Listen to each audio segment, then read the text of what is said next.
ازيكم اصحابنا عاملين ايه؟ اللهم صل وسلم وبارك على سيدنا محمد عليه الصلاة والسلام. النهاردة هتعملوا ايه بقى؟ النهاردة عملنا البيتزا الحلوة دي عايزه اقطع في البيت. ينفع؟ عملناها ايه في البيت؟ دي البيتزا ديت بتاعت حبيبة عشان هي مش بتحب اي خضار ولا طماطم عارفين طبعا. ودي ولا فلفل ولا اي حاجة.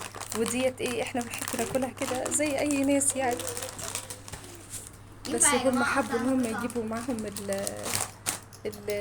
بتعمل زي الشيبسي كده نازل جديد، ولا ده كاراتيه؟ عاملين منه طعم الجبنه ده جديد. مم. جربي ده كده تبع تعمله؟ شيتوس. يلا يا ماما ده جاي تبع تبع شيتوس. شيبسي. يلا هنقطع دلوقتي. هقطع لهم انا عشان ما يبهدلوش الدنيا. يلا هتبتدوا دلوقتي نقول بسم الله بصي يا الرحمن جماعه الرحيم. عشان تقولوا ان انا احنا قطعت فتحنا لهم كيس كده واحد بس. مبدئيا دوت البيتزا ديت كده مبدئيا حتتين عشان يخلصوا التحدي. ما رضيتش احط لهم كتير اهو. ماشي يلا ابتدوا بقى بسم الله الرحمن الرحيم. 1 2 3 جو. يلا قلنا بسم الله الرحمن الرحيم بسم الله الاول والاخر. وابتدينا التحدي. انا خلصت الشغل. كله على مهلكم. انا ما بحبش اللي بياكل بسرعه بسرعه ده، عشان ايه الاكل ما يقفش في هو زوره. التحدي مش بسرعه، بحب البيتزا. طيب كله على مهلكم عادي. وكله معاها البتاع اللي انتوا جايبينه ده. لا هو لا منه شيبسي ولا منه شيتوس ولا منه يا كاراتيه. جماعه المفروض كان يبقى فيه سموها عقاب. قراقيش وخلاص. المفروض كان يبقى فيه عقاب لا زي عقاب. المره اللي فاتت. نخلي عقاب معاه ادخل زي المره اللي فاتت. حرام عليكم. هي ناقصه خلي وهي انا المهندس يعني الخلي ده حاجه تموت قوي. الزور. على فكره والله الجبنه دي لما كنا عاملينها اول لا. ما كانت بتسيح عن كده خالص. حاجه قويه مثلا مش هقدر بصراحه. معلقه زيت. زيت يا خرابي. لا ما حدش بيعمل كده ابدا. لا ما حدش بيعمل الزيت ده خالص. لا حرام. خليها قرن فلفل وخلاص. قرن فلفل. في ناس بتطلع عيله وبترجع في كلامها ما بتاكلوش. دي جبانه وعيله وقدام الناس اهو جبانه ما بتحبش وبتطلع تبقى عامله زي الراجل في الاخر تطلع زي الطفل. طب هي على فكره هي هتكسب التحدي. خليك انت اقعد ارغي احسن. وشكلك انت يا جميل اللي هتاكل قرن الفلفل.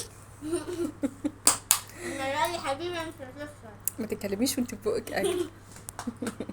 في ميه اهو عندكم، يلا اشربوا ميه. ايه رايكم في البيتزا؟ حلوه. ادم ياكل ويتنح. ياكل ويزبل. قلنا نون وادم كده غلط. ما ناكلش ويبقى بقنا كبير كده، كده غلط. كده حرام. ادب الاكل ناكل كده بشويش صح يا اصحابنا. يا جماعه مش عارفه. ونحاول نبلع. مش عارفه. بصوا ماما حاطه لها حته صغنونه. انا بص بتاعتي قد ايه. لا هي مش حته صغنون، انتوا الاتنين زي بعضيكوا. انت بس هي انت عشان بتاعتك عليها خضار، عليها ماشي. طماطم وفلفل هي اربع وكده. حتات هي اللي هيخلص الاربع حتات بتاعتهم. هي مش عليها خضار كتير. هي مش بتحب اساسا الخضار ولا طماطم ولا فلفل أساساً. ولا حاجه. قربت.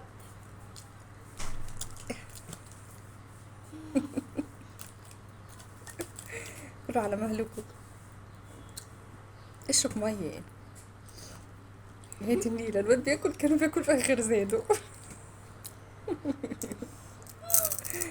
شفتوا بقى يا اصحابنا، انا خفت اطلع لهم حته اكتر من كده عشان يتخانقوا ببعض.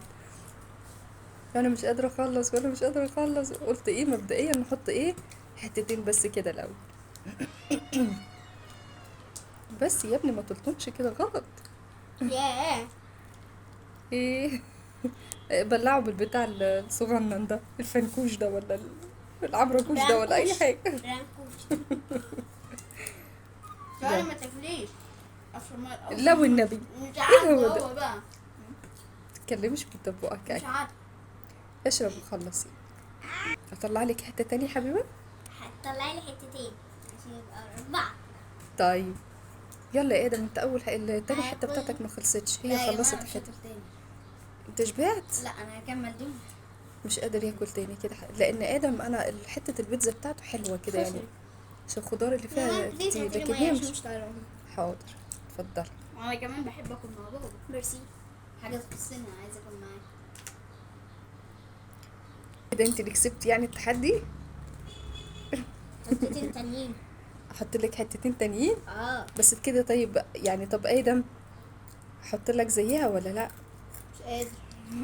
ايه ده، انت كده شبعت في الحتتين دول بس. مش بعتش بس مش قادر برضه، مش عارف شربت ميه كتير. هحط لك انتي يا حبيبي، بس هي كده مبدئيا يا اصحابنا، حبيبه هي اللي ايه، احط لها تاني اهو، حبيبه هي اللي كسبت التحدي، صح. انا حطيت لحبيبه اهو يا اصحابنا حتتين تانيين، هي كده حبيبه ما شاء الله. انا مهلك كنت بتحط. حبيبه هي اللي كسبت كده ايه التحدي، بس خلاص. خلاص يا عم السلطه، خلاص. بس هي كده ايه، حبيبه هي اللي يعتبر ايه كسبت التحدي يا اصحابنا، عشان محدش يزعل من حاجه. هو ادم اول مره، اشمعنى ما انت مرضتيش تاكلي في ساعه حتى تحدي الاندومي وقرن الفلفل؟ بتحكمي على ادم ليه؟ اخ يا نصابه. خلاص يا ادم كده ايه، 1-1 تعادل، انت كسبت في تحدي الاندومي، تمام. وهي المره دي هي كسبت في تحدي الايه. انت حاطه لي بيتزا اكبر منها. لا والله ولا اكبر ولا حاجه، هي بس كانت كبير. مش كبيره، كان عشان فيها بس خضار. وهي ايه اللي كسبت بتاعتي ما شاء الله الحته التالتة، ادم خد حتتين وقال الحمد لله. يا اصحابنا يا رب يكون الفيديو ده عجبكم، هسيبهم بقى يكملوا الاكل وهو مش قادر ياكل تاني. نشوفكم على خير، لو في اي تحديات او اي حاجه حابين اللي احنا نعملها ايه، اكتبوا لنا ايه في الكومنتات. يلا قولوا لاصحابكم ايه، مع السلامه. يلا يا ادم سلم على اصحابك، ونشوفكم على خير يا رب ان شاء الله باذن الله، مع السلامه.